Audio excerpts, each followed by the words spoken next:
नमस्कार दोस्तों, स्वागत है आप लोग का एक बार फिर से द IR शो में।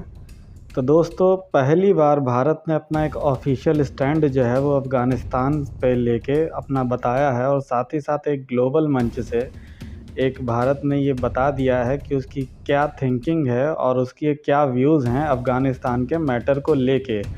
तो दोस्तों, हम लोग बात कर रहे हैं SCO समिट की, जो कि 2021 का इस समय जो है वो तजिकिस्तान में हो रहा है। और वहाँ पे अपने रेफरेंस के दौरान भारत के प्रधानमंत्री श्री नरेंद्र मोदी ने अपने रेफरेंस में इस चीज़ को साफ कर दिया कि जो अफ़गानिस्तान में जो पावर का जो चेंज हुआ है, जो वहाँ पे सत्ता जो बदली है, वो इंक्लूसिव नहीं है और वो बिना किसी समझौते के तहत हुई है, जिसको उन्होंने बहुत ही क्लियरली बता दिया कि इसलिए भारत जो है वो कहीं से भी इस गवर्नमेंट को मान्यता नहीं दे सकता है। क्योंकि जब आपका समझौता जो होता है वो वायलेंस बेस्ड होता है, तो उसका जो असर होता है वो कहीं ना कहीं उसका जो रिज़ल्ट होगा वो भी जो होगा वो वायलेंट ही होगा।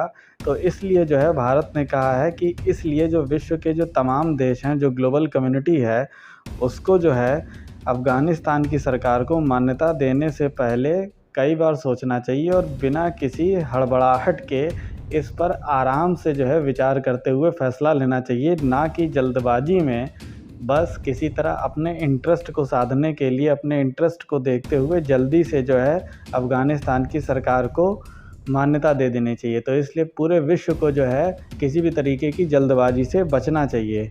और इसी रेफरेंस में भारत ने अपने हर एक पहलू पे, अफ़गानिस्तान से रिलेटेड हर एक पहलू पर खुल के बात की। उन्होंने ये तक कहा कि इसमें जो है किसी भी तरीके से कोई भी इंक्लूसिवनेस नहीं है। वहाँ की जो कम्युनिटीज़ हैं, ख़ास तौर से जो माइनॉरिटीज़ कम्युनिटीज़ हैं, उनको किसी भी तरीके से इसमें शामिल नहीं किया गया है। वहाँ पे अभी भी जो है इकोनॉमिक ब्लॉकेड है, साथ ही साथ फूड सप्लाई वगैरह भी अभी भी बाधित है, जिसकी वजह से लोगों की स्थिति वहाँ ख़राब होती जा रही है। UN भी अब ऐसा मान रहा है कि वहाँ पे जल्द ही जो फूड क्राइसिस को देखा जा सकता है। तो इन सब कंडीशंस के बाद भारत के प्रधानमंत्री ने कहा कि विश्व को एक साथ आना चाहिए और इस समस्या पे एक साथ जो है विचार करने की ज़रूरत है। क्योंकि अगर महिलाओं के भी अधिकारों की बात की जाए तो वहाँ महिलाओं के ऊपर लगातार अत्याचार हो रहे हैं। महिलाओं को प्रदर्शन करने की आज़ादी तक नहीं मिल रही है। अगर वो प्रदर्शन कर रही हैं तो उनके ऊपर टीयर गैसेस भी छोड़ी जा रही हैं और उनको जो है फोर्सली जो है उनके प्रदर्शन को दबाया जा रहा है। तो अब इन सब चीज़ों की तरफ ध्यान खींचते हुए प्रधानमंत्री नरेंद्र मोदी ने कहा कि अब विश्व को ये चाहिए कि वो एक सेंट्रलाइज्ड इसका एक सल्यूशन निकाले, जो कि बेस्ड होना चाहिए UN की गाइडलाइंस के तहत। यानी UN के दिशा निर्देश के अंतर्गत ही जो है विश्व की जो सभी कम्युनिटीज़ हैं उनको एक साथ आके अफ़गानिस्तान की सिचुएशन के ऊपर बात करनी चाहिए। क्योंकि अफ़गानिस्तान की जो लोकेशन है वो इतनी इम्पॉर्टेंट है कि वो जो पूरा जो सेंट्रल एशिया का जो रीजन है उसको इफ़ेक्ट करेगी। साथ ही साथ भारत को जो है वो सबसे ज़्यादा इफ़ेक्ट करेगी, क्योंकि भारत जो है वो अफ़गानिस्तान का एक पड़ोसी देश है और इस रीजन की पूरी स्टेबिलिटी को कहीं ना कहीं अफ़गानिस्तान की जो सिचुएशन है वो बहुत ख़राब कर देगी।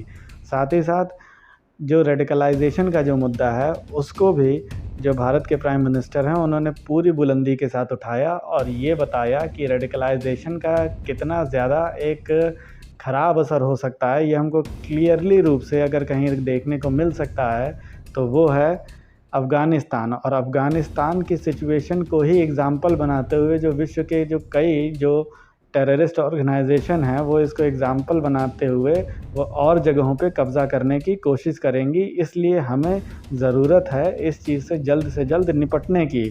अब दोस्तों, यहाँ पे जो भारत के प्राइम मिनिस्टर हैं उन्होंने अमेरिका को भी नहीं छोड़ा और इशारों में ये कह दिया कि एक बहुत सारे एक काफ़ी ज़्यादा क्वांटिटी में अफ़गानिस्तान में जो एडवांस्ड वेपन्स थे उनको छोड़ा गया, जिसकी वजह से एक इनस्टेबिलिटी जो है वो क्रिएट हो गई इस पूरे रीजन में, जो कि कई लाखों लोगों की जानों को रिस्क पे डालने का काम कर रही है।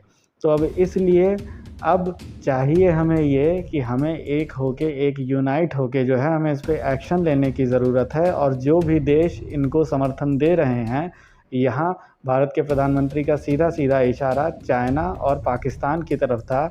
उन्होंने सीधे पाकिस्तान को इस चीज़ के लिए वार्निंग दी कि जो इस चीज़ को बढ़ावा दे रहे हैं वो कहीं ना कहीं वो उनको भी आगे चल के प्रभावित करेगी। तो इसलिए ये सोचना कि इसको हम किसी अपने बेनिफिट के लिए इनको इस्तेमाल कर सकते हैं, तालिबान को आगे प्रमोट कर सकते हैं, तो ये कहीं ना कहीं आगे चल के आपको ही बैकफायर करेगा। तो अब इस तरीके से दोस्तों आप समझ सकते हैं कि पहली बार भारत ने अफ़गानिस्तान के ऊपर जो अपना जो स्टैंड है उसको पूरी तरीके से क्रिस्टल क्लियर कर दिया, साथ ही साथ जो कई देश हैं उनको वार्निंग भी दे दी।